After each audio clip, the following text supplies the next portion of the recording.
186번째 제목은 버려야 할 흉내내는 신앙이라는 걸로 시작을 합니다. 우리는 가끔 남의 신앙을 흉내내기를 좋아하죠. 바울처럼 나는 죄인 괴수라고 말하기도 하고 만삭되어 나지 못한 자 같다고 말합니다. 진실로 그렇게 믿고 살 수만 있다면 얼마나 좋을까요? 그렇게 고백한다고 우리의 신앙이 변하는 것은 아닐 것입니다. 주기실 목사님 같은 순교자의 길을 가려고 하면 갈 수 있는 사람은 그리 많지 않을 것입니다. 스테반 같은 믿음을 달라고 기도하지만은 그처럼 담대히 복음을 전할 용기도 능력도 내게는 없습니다. 정녕 내가 죄인 괴수라고 생각한다면, 내가 다윗같이 살고자 한다면 그들이 겪었던 고난도 함께 받을 각오로 사는 것이 중요합니다. 나 자신은 말뿐인 립싱크 신앙 고백에 그치는 말잔치를 할 때에 너무나 많습니다. 죄에 대하여 가슴을 찌는 아픔으로 온전한 회개를 경험했더라면 아마도 지금의 나는 복음의 일꾼으로 변신되어 있어야 마땅하지 않을까요? 날마다 생각을 해봐도 나의 신앙은 언제나 수준 미달입니다. 성숙하지 못한 신앙 탓에 오히려 복음의 거침돌이 될 때가 많죠.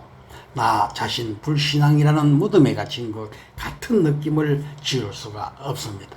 내게 능력 주시는 자 안에서 모든 것을 할 수 있다고 아멘을 외치지만은 막상 문제 앞에 서는 기가 죽어 아무런 능력도 말하지 못하는 나의 모습을 보고 있습니다.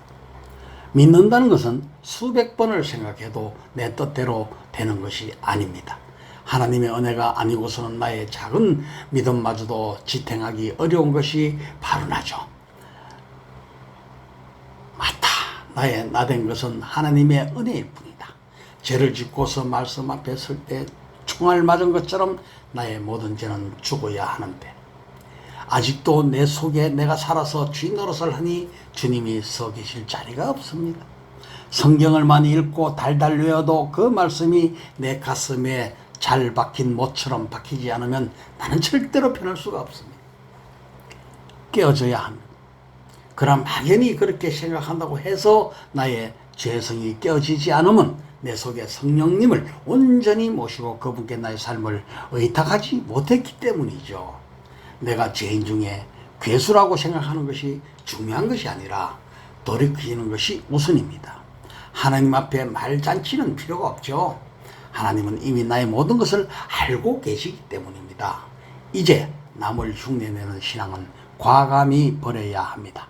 나의 신앙을 만들어 가야 하죠. 조금 서툴고 부족할지라도 하나님께서 또 오실 것이라는 믿음으로 살아가야 한다는 사실을 잊지 말아야 합니다. 아멘. 네, 187번째에서 만나 뵙기로 하겠습니다. 감사합니다.